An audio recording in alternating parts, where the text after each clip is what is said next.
Hello and welcome to Mystic Challenge, the show that gives you food for thought and weirdness to drink. The question is, though, how much will today's Mystic Masters be able to reveal about our mystery guests using only their paranormal powers? Well, taking up today's challenge are psychic Michele Knight and tarot card reader Inbaal. At the moment, they're unable to hear anything, and as the doors are shutting on our Mystic booth, they're unable to see anything either.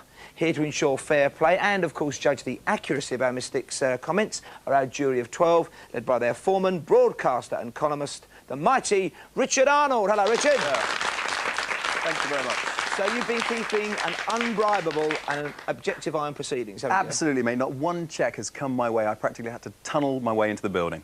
And we're keeping the Mystics away from the guests? Absolutely. Are you a believer in the paranormal? Well, I kind of sit on the fence on these issues, which means that I gurn a lot through life. I'm healthily sceptical, let's say. He's on the fence and he's on the jury, and now it's time for us to hear from our very first mystery guest. My name is Mel Stein. I'm one of Europe's top sports lawyers. I was born on the 13th of July 1945 in North London to Jewish parents of Polish descendancy. I had a very happy childhood. I was an academic child and co-edited the school magazine. I've had the same best friend since I was at school. I got married in 1971. I have two boys to whom I'm extremely close.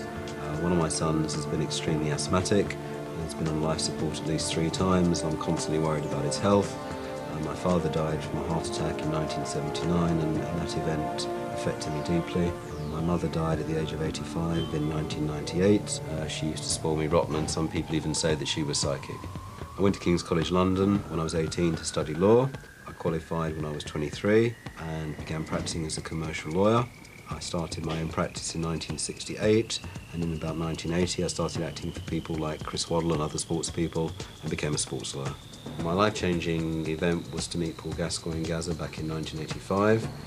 As he became more famous, I suppose in a way he's made me famous too. I was attacked by a dog when I was 3, and I've been terrified by dogs ever since. When I was 5, the doctors thought I had polio, but fortunately that was a false alarm. I had arthritis last year and had an operation which brought my cricketing career to an untimely halt, but I'm now back. I'm now in good health, but in 1993 I was so pressurised that I had to take 18 months off work. I'd like to become a full-time writer. I'd like to do a sitcom, a screenplay, a stage play, and obviously a best-selling novel.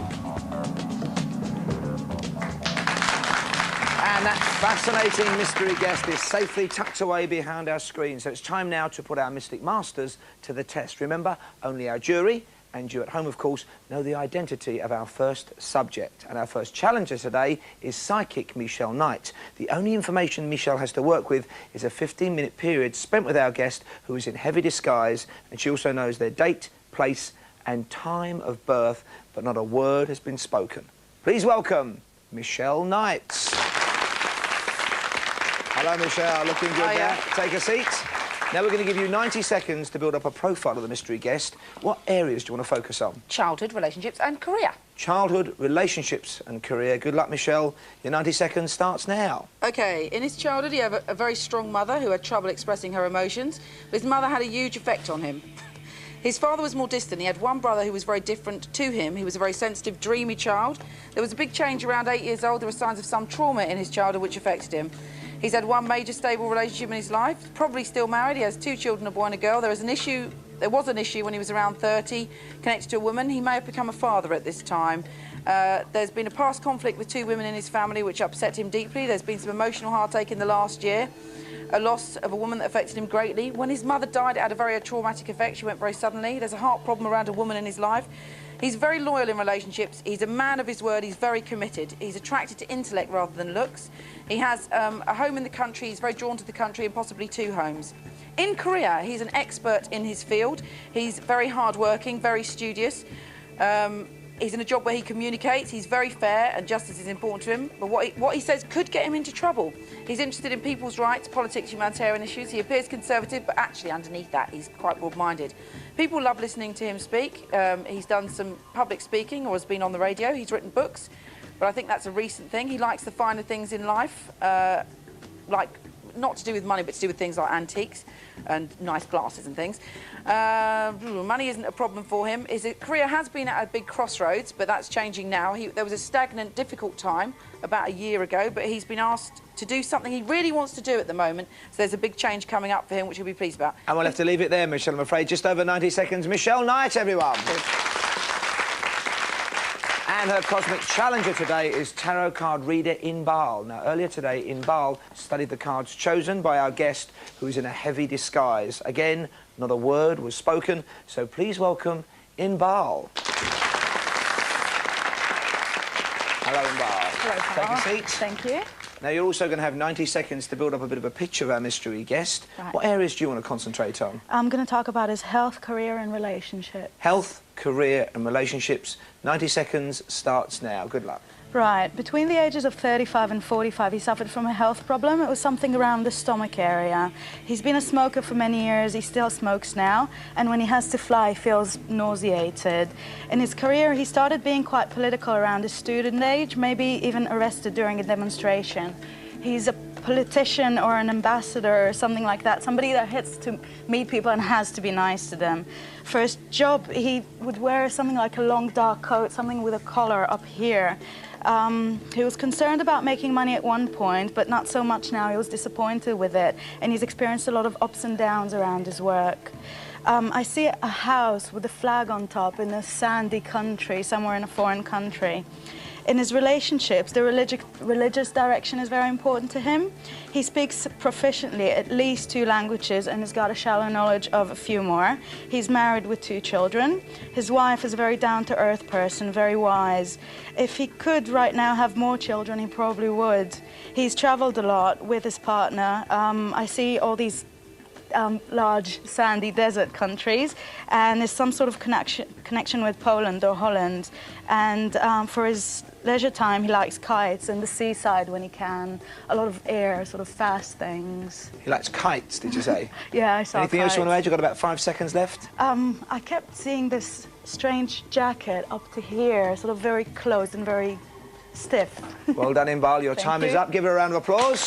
Well, he isn't wearing a strange black jacket up to there today. It is time for our Mystic Masters to meet their mystery guest. Please welcome one of Europe's foremost sports lawyers, Mr. Mel Stein. Of course, close personal friend of Paul Gascoigne as well. Hi. Hello, Mel. Welcome to the show. Right, well, a couple of things they both picked up on. One was this idea of you being involved in politics, an ambassador, being good with people. I wonder whether, A, you're a political person, also whether that may be something to do with this idea that as a lawyer, as an agent, you don't let people know what you're thinking and you're kind of nice to everybody. No, I'm very apolitical. I've never found anything worth demonstrating about, I'm afraid. So, you know, everybody says to me I'm fairly right-wing, but I'm very bored by politics. Never demonstrated in my life. But do you have any kind of ambassadorial qualities, would you say? I think you have to have if you're Yeah. talking to football people all day long, but certainly not. I wouldn't mind being an ambassador. Oh, so they both said 2 children, but in fact you've got 2 sons. Got 2 boys, Another yeah, son 2 and a boys, daughter. yeah. OK, let's go through them individually. Now, Michele talks about a strong mum that may be slightly distant from your father. No, not at all. No, my mum was strong. I mean, all Jewish It's mothers are strong, but... Oh, you've got one of them too. Yeah, that's right. Slightly controlled in her emotions towards you. as in... No, very, very gushy. OK, well, let's get on to the one stable relationship, which we know is true. Yeah, married 29 years. Of course, so. 2 children. And something to do with a birth or pregnancy around the age of 30. When did you first become a dad? When I was 26. 26. No, I was married at 26. You're right, yeah, my older son's 24. Yeah, I was 31. Yeah. There you go. See, you're a cynic, aren't you? Yeah. Don't OK, also, possibly a recent loss of your mother, which should have My mum caused you died pain? 2 years ago, yeah. 2 years Right. ago. Now, you're an expert in your field, which is obviously true. It is a job where you communicate. What's this link with radio? You've got your own show, haven't you? I know, I do a lot of work on Radio 5 and Radio 4. I sort of do this late-night show, Late Night 5 with Brian Alexander, at least once a month, and I do a lot of World Service stuff, yeah. Now, Michele very strongly picked up the notion, and she said you might have 2 houses, but there's something about the country. Yeah, that was good, actually, because we used to have a second home in the Cotswolds, and in fact, just this weekend, my wife and I have been down in the Cotswolds looking to buy something else. That was very good. That was right at the front of my mind. Spot on that. And do you like the finer things in life? Not so much the money, but whatever else it might You're be. right, I'm not clothes? money-orientated. Antiques, I do maybe? no, not interested in antiques. I do like going to the theatre. I always like to go the best seats in the theatre. I do like staying in nice hotels, just to that extent. Do you like but nice glasses? No, I'm not into food and drink. In fact, I'd quite happily pop pills rather than eating Really? a meal. Yes, so that's... He means vitamin pills, that. Michelle. OK, now the writing side of things. Have you written books, or do you want to I've write written books? 16 books. So there you go. That was OK, let's go to Inbaal now, right? She said, a smoker? Never smoked in my life, ever, ever. In fact, very aggressive member of ASH. Because, of course, your son is asthmatic as well. So never smoked. Now, when you fly, do you feel a bit queasy? No, like flying, enjoy it, fly a lot and do enjoy it. Yeah. OK, obviously you're a religious man. Are you proficient in at least 2 languages? Yeah, I'm not bad at German and French as well as English. German, pretty fluent, Did yes. you learn a bit of Italian when Gaza was out there? Did, bit of Italian, So bit the of Hebrew, languages yeah. was pretty good. Now, desert and sandy countries. Visited Israel a few times on holiday, but apart from that, been to Egypt, but apart from that, not really. And how about links with Poland? Well, my grandparents came from Poland, yeah. And Holland as well, or just Poland? Not really. I went to see England get beaten Holland once. OK, well, 2 things. A, do you like flying kites? And when you fly kites, do you wear a great big black jacket up to the neck and sleeves down to the... Actually, there's a term called kite flying as opposed to flying kites. Kite flying is borrowing from one bank to pay to another bank. I've never actually really done that, so... But no, I've never flown kites. And how about the long black jacket? Were you a teddy boy or something? No, definitely not. Don't know where you get that from. Again, if I was sort of really orthodox as being Jewish, you would wear a long black coat, but I haven't. Perhaps we're seeing the Polish grandparents again. Might be, yes. It could very well be my sort of rabbinical grandparents. OK, a tough man to categorise, a difficult man to read. Thank you, though, Michelle and Inbaal. And it's decision time for Richard and the jury. What do you reckon? It is indeed, and we're on a bit of a knife edge. We've had a bit of heated banter. I mean, it was spooky for me, the whole Polish thing, Inbaal. That was amazing, and both of you picking up on trauma in childhood. But we have to say our mystic dolly dealer for today is the lovely Michele Knight. Commiserations to Inbaal. Well done to Michelle, ladies and gentlemen. And big thanks to Mel Stein there for his honesty with us. Thanks to you for sticking with us. If you'd like more information on Mystic Challenge, visit our website. But don't do it right this minute, because we're going to be back on your screens before you know it after a tiny bit of this. See you soon.